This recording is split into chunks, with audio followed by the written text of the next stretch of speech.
Hello students, कैसे हैं आप सब। आई होप आप सब अच्छे होंगे। आईसीटी वर्चुअल क्लासरूम में आप सबका स्वागत है। मैं विकास। बच्चों, क्लास 10th का मैथ्स हम कर रहे हैं और पिछले साल के क्वेश्चन पेपर को हम यहाँ पे रिवाइज कर रहे हैं। तो देखिए, यहाँ तक हम क्वेश्चन कर चुके थे, पार्ट 1 हम थोरोली कर लेते हैं। अब देखिए, ये वाला पार्ट हमने कर लिया है। इसका करेक्ट ऑप्शन क्या था? 9। 9 आया था ना। आपकी के की वैल्यू 9 आ गई थी, है ना। इस इक्वेशन की हेल्प से, जहां पे डी 0 है क्योंकि दोनों रूट्स आपको इक्वल दिए हैं। अब अगला पार्ट देखिए, अगर आपको एक चीज पता होगी, एक थ्योरम पता होगी, तो ये क्वेश्चन आप डायरेक्टली कर सकते हैं। यहाँ पे क्या बोला है? एक ट्रायंगल है एबीसी जिसमें बीसी 6 सेंटीमीटर है। ठीक है, मान लीजिए एक ट्रायंगल है, इसका नाम एबीसी है। ये रहा ए, ये रहा बी, ये रहा सी, और बीसी 6 सेंटीमीटर है। अब दूसरा बोला है ए बी और एसी के मिड पॉइंट से, मध्य बिंदुओं से एक लाइन गुजरती है। ठीक है, मान लीजिए ये पी क्यू हो गया। तो आपको बतानी है कि पी और क्यू को जोड़ने वाली लाइन की लंबाई क्या होगी, इसकी लेंथ क्या होगी। तो बच्चों, एक थ्योरम है, आपको अगर याद होगी तो ये आपकी क्लास 9th में भी आई थी। क्या थ्योरम थी कि भाई अगर अगर कोई ट्रायंगल है, ठीक है, कोई त्रिभुज है, ठीक है, और उसके पैरेलल, मतलब उसकी एक साइड के पैरेलल हम कोई लाइन सेगमेंट बनाते हैं जो कि बाकी दो साइड्स को मिड पॉइंट्स पे काटती है, तो वो उस थर्ड साइड के, मतलब जिसके वो पैरेलल है, उससे हाफ होगी लेंथ में। मैं दोबारा बताता हूं थ्योरम, ध्यान से समझना। कि देखिए, कोई भी लाइन सेगमेंट जो एक ट्रायंगल के दो साइड्स के मिड पॉइंट को जोड़ती है, मध्य बिंदुओं को जोड़ती है, किसी भी दो साइड्स के मध्य बिंदुओं को, तो उस लाइन की लंबाई जो ट्रायंगल की थर्ड साइड की लंबाई होगी उससे हाफ होगी। ठीक है, तो अगर आपके पास BC 6 सेंटीमीटर है तो PQ इसका हाफ हो जाएगा। PQ कितना हो जाएगा यहाँ पे? BC by 2, that is 6 by 2 is equal to 3 centimetre. Simple है। तो इसकी लंबाई 3 सेंटीमीटर होनी चाहिए। ये आपका करेक्ट आंसर हो गया, नोट कर लेंगे।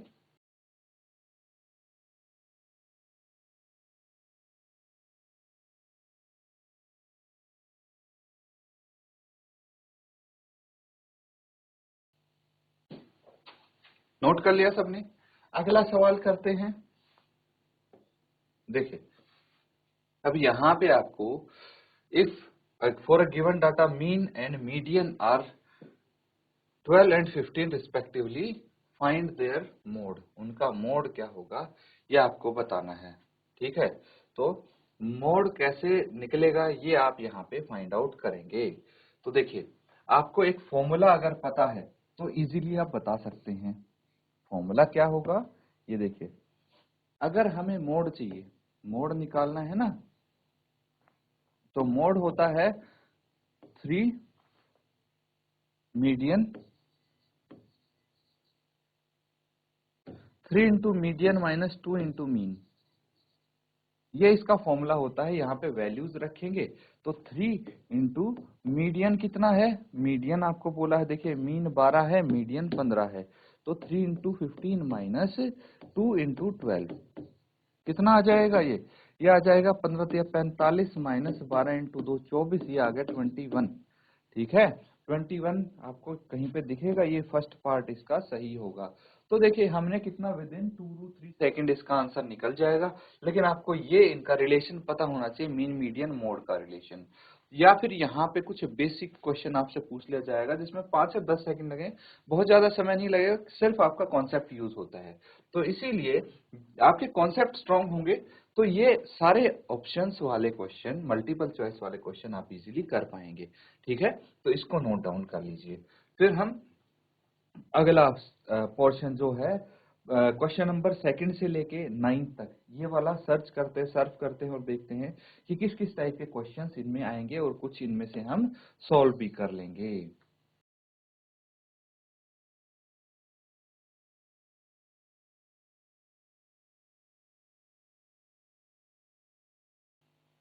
तो ठीक है, अब क्वेश्चन नंबर 2 है 1 मार्क्स के लिए। देखिए, ये चैप्टर नंबर 1 से नंबर सिस्टम से आपको ये क्वेश्चन दिया गया है और क्या बोला है, 26 और 91 का अभाज्य गुणनखंडन विधि से HCF ज्ञात कीजिए।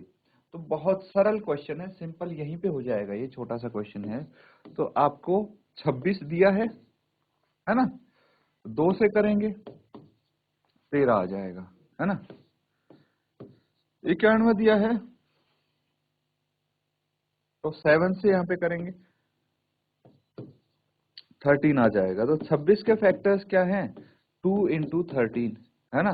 और 91 के फैक्टर्स क्या हैं, प्राइम फैक्टर्स 7 इंटू 13। तो जो कॉमन होता है वही हाईएस्ट कॉमन फैक्टर होते हैं, जो जो कॉमन है। यहाँ पे तो सिर्फ 13 दिख रहा है, तो HCF क्या आ जाएगा, HCF ऑफ 26 91, ये आ गया 13, है ना। सिंपल। देखिए, 1 मार्क्स के क्वेश्चन होंगे आपको इस टाइप से मिलेंगे, बहुत छोटे छोटे क्वेश्चन, कॉन्सेप्ट बेस्ड। अगर कोई आपको बड़ा दिख रहा है तो उसमें उलझना नहीं है, पहले ही मैं बता चुका हूं आपको क्या करना है।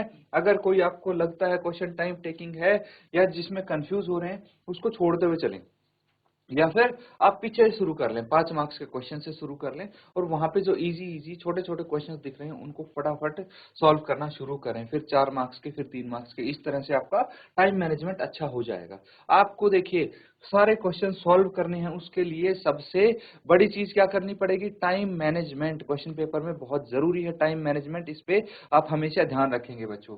अब देखिए, क्वेश्चन नंबर 3 है, समांतर श्रेणी। आपको एक एपी दे दी गई है, इसमें से कौन सा पद 0 है, ये आपको बताना है। तो यहाँ पे भी आपको अगर एपी दी गई है, बहुत इजी है, ये कर लिया ना सबने नोट। अब हम बात करते हैं अगले क्वेश्चन की। तो फर्स्ट टर्म यहाँ पे दे दी है आपको, कितनी है, फर्स्ट टर्म 21 है। फिर कॉमन डिफरेंस कितना है, 18 माइनस 21, डी आ गया आपका -3, है ना। अब उसके बाद आपसे पूछा है कि कौन सा पद 0 है, ये आपको बताना है। तो n की वैल्यू आपको फाइंड आउट करनी है। तो an की वैल्यू पता है यहाँ पे कि 0 है, मतलब जो पद निकालना है वो 0 है, कौन से वाला है वो हमें बताना है। तो हमें पता है an is equal to a plus n minus 1 into d होता है। ये 0 इज इक्वल टू a कितना है, 21 है, plus n minus 1 into D कितना है, -3 है। इसको लेके सॉल्व करेंगे, n की वैल्यू आ जाएगी, सिंपल सी इक्वेशन आ गई आपके पास। अब 0 is equal to 21 minus 3n plus 3, ठीक है। इस तरह से ही कर सकते हैं हम। तो यहाँ पे इसको फर्दर सॉल्व करेंगे और n की वैल्यू बताएंगे क्या आती है।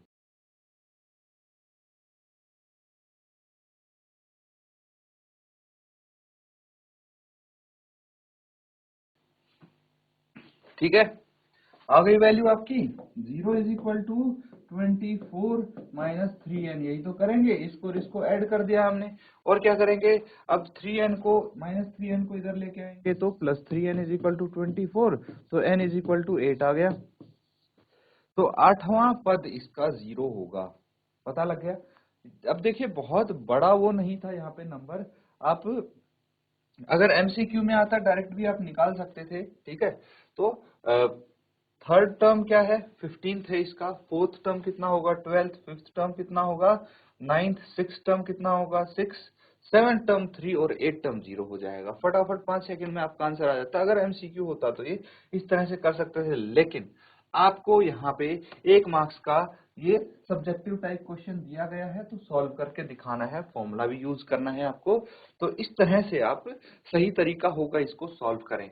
अगला सवाल देखिए, यहाँ पे एक आपको क्वाड्रेटिक इक्वेशन से क्वेश्चन दिया गया है और इसके रूट दिए गए हैं। खाली क्या दिए हैं, रूट्स दिए हैं। क्वेश्चन को नोट करिए, फिर इसको सॉल्व करेंगे। रूट्स क्या क्या हैं, find quadratic equation whose roots are 5 and -2, 5 और -2 हैं इसके रूट्स। तो आपको इक्वेशन इसकी फाइंड आउट करनी है।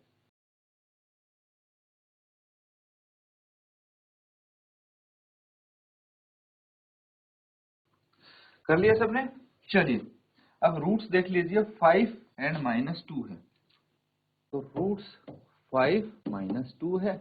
अब देखिए, सम ऑफ रूट्स क्या होगा। एक चीज पहले मैं बता दूं, जो क्वाड्रेटिक इक्वेशन बनेगी ना,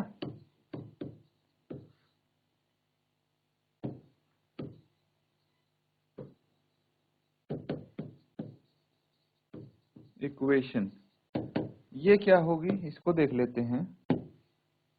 ये हो जाएगी बच्चों x square minus alpha plus beta यानी सम ऑफ रूट्स ही तो होता है ये,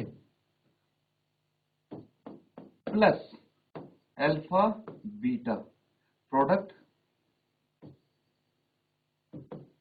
ऑफ रूट्स। ठीक है, ये हो गई आपकी क्वाड्रेटिक इक्वेशन। इस तरह से हम यहाँ पे पता लगा सकते हैं।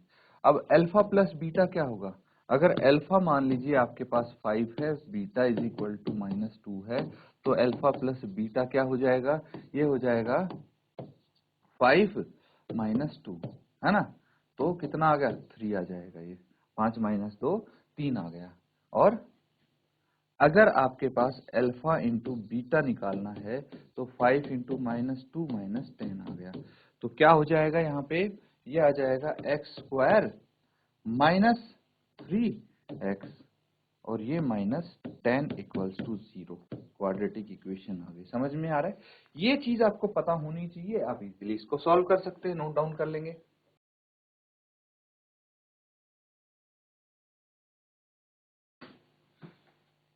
ठीक है, देखिए नेक्स्ट क्वेश्चन ये वाला है। चलिए इसको आगे कर लेते हैं। आपको यहाँ पे दिया है sin 60 cos 30 plus cos 60 sin 30 का मान ज्ञात करना है आपको। ठीक है, sin 60 cos 30 है ना, sin 60 cos 30 plus cos 60 sin 30, यही दिया होगा, cos 60 sin 30। हाँ, तो यहाँ पे आपको बस ये पता होना चाहिए कि इनकी वैल्यू कितनी है, किसकी, साइन 60 और cos 30 की वैल्यू सेम होती है, पता है ना आपको, √3/2 होती है। और cos 60 की और sin 30 की वैल्यू सेम होती है, ये भी आपको पता है। तो हम यहाँ पे वैल्यू पुट कर देंगे, कितना आ जाएगा, sin 60 आ जाएगा √3/2 इंटू √3/2 प्लस 1/2 इंटू 1/2। इसको सॉल्व करेंगे, √3 इंटू √3 3 आ जाएगा, 2 इंटू 2 4 प्लस 1/4 कितना आ जाएगा, ये आ जाएगा 4/4, कैंसिल आउट कर देंगे, ये 1 आ जाएगा इसका आंसर। ठीक है, नोट कर लेंगे इसको।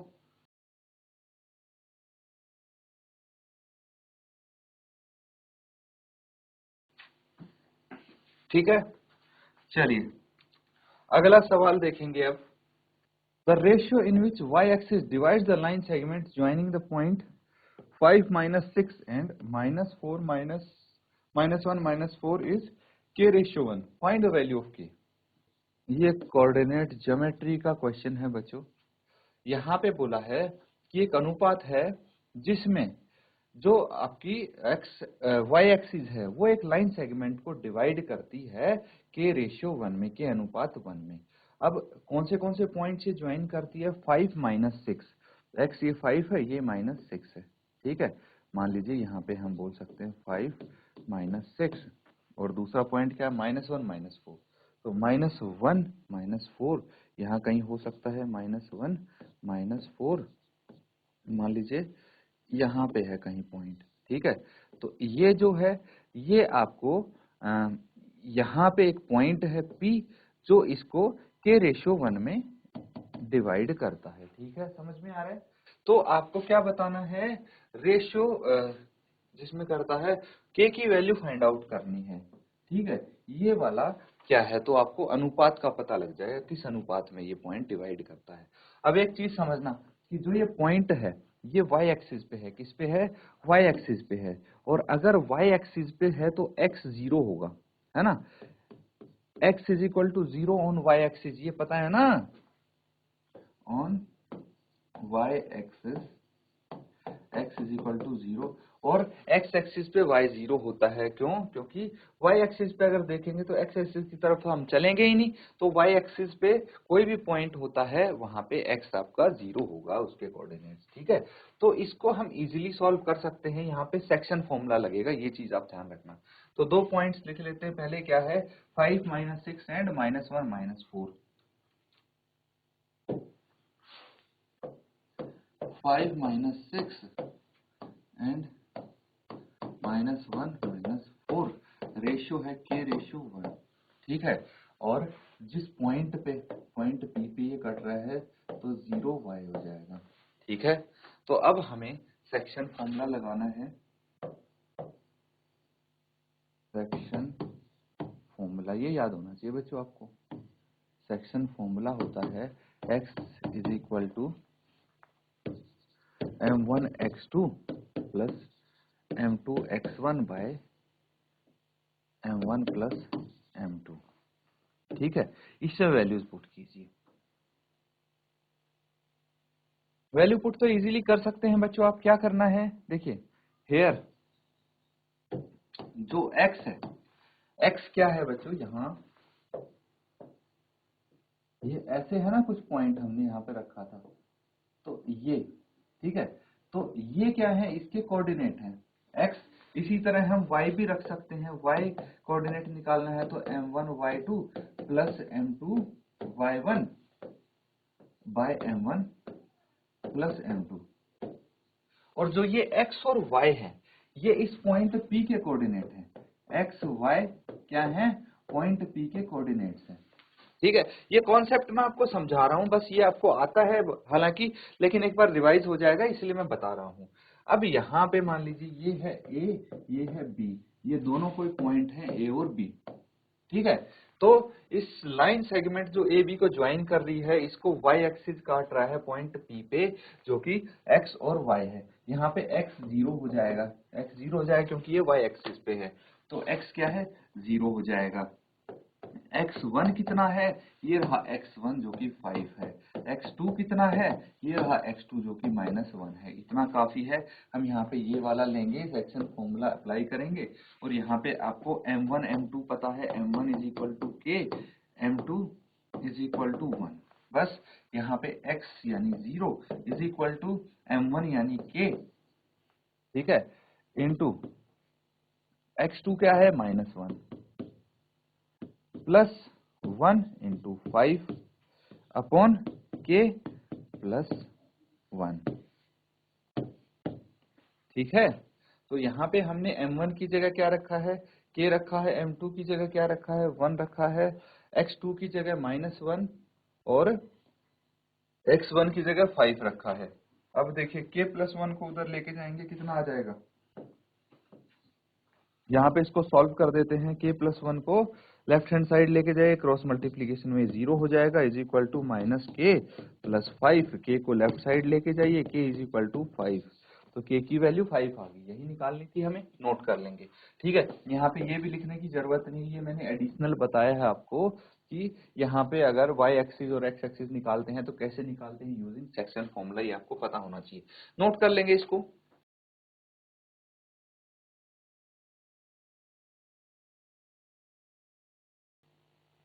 ठीक है, नोट कर लिया सबने।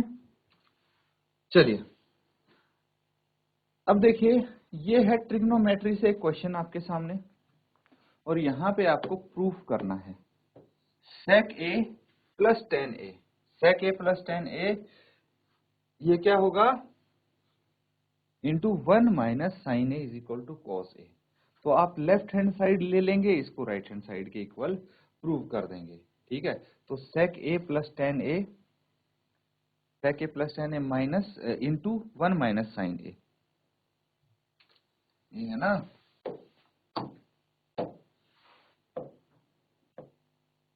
sec a plus tan a into 1 minus sine a is equal to cos a। ये प्रूव करना है ना, तो चलिए इसको सॉल्व कर लेते हैं हम। क्या है यहाँ पे, लेफ्ट हैंड साइड लेंगे, sec a plus tan a। ठीक है, इंटू 1 माइनस साइन ए, ये कंसीडर कर लिया है। अब एक चीज समझेंगे, because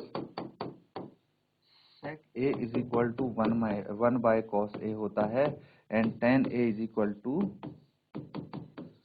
sin a by cos a होता है। ये तो आपको पता है ना, बस इसका यूज कर लेंगे यहाँ पे और आप लिख सकते हैं left hand side equals to sec a की जगह 1 by cos a plus sin a by cos a, ये as it is 1 minus sine a। अब क्या करना है, देखिए एलसीएम ले लेंगे, cos a आ जाएगा, तो ये 1 प्लस साइन a यहाँ पे रह गया और एक और था न्यूमरेटर में 1 माइनस साइन a। ठीक है, तो यहाँ पे एक फॉर्मूला बनता है, because a plus b into a minus b होता है a square minus b square. ठीक है, तो यहाँ पे हम लिख सकते हैं, क्या लिख सकते हैं, 1 square minus sine square A upon cos A. ठीक है, ये लिख सकते हैं हम।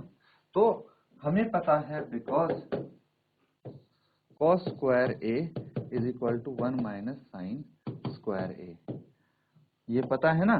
तो लेफ्ट हैंड साइड क्या हो जाएगी, cos square A upon cos A, इससे ये कट गया, तो लेफ्ट हैंड साइड क्या आ गई आपकी, कॉस ए। यही तो प्रूव करना था राइट हैंड साइड के। ठीक है, हेंस प्रूव्ड, नोट कर लेंगे।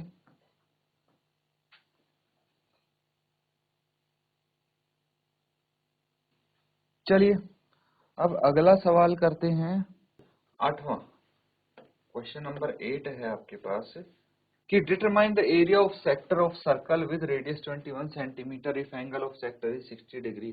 देखिए 2025 में भी सेम ऐसा सही क्वेश्चन आ रखा है, इसी के जैसा कुछ, जो आपको सॉल्व करना है। ठीक है, और उसमें 2 पार्ट्स थे, इसमें एक पार्ट है वो ज्यादा मार्क्स के लिए था। अब क्या है कि आपका कॉन्सेप्ट वाइज इसी तरह के क्वेश्चन आपको देखने को मिल रहे हैं। डिटरमाइन द एरिया, एक सर्कल के सेक्टर का एरिया बताना है जिसका रेडियस 21 सेंटीमीटर है और एंगल 60 सेंटीमीटर है। चलिए इसको सॉल्व कर लेते हैं।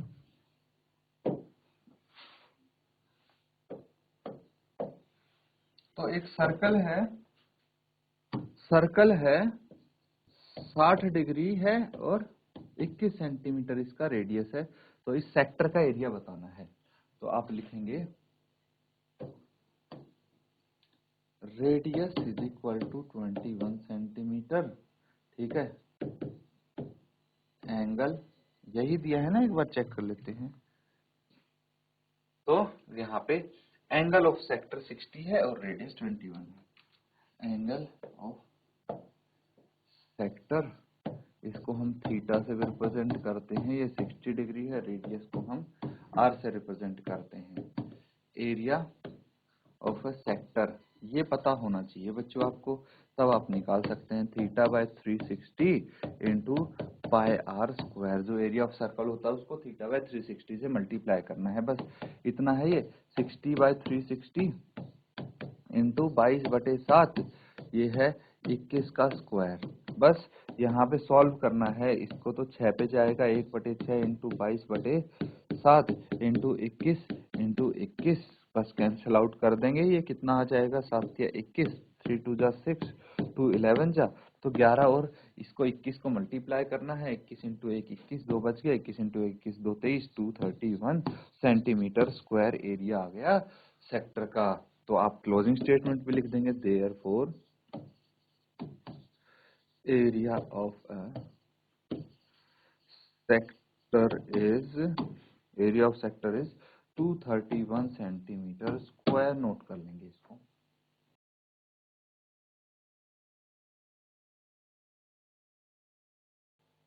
ठीक है बच्चों, नोट कर लिया सबने।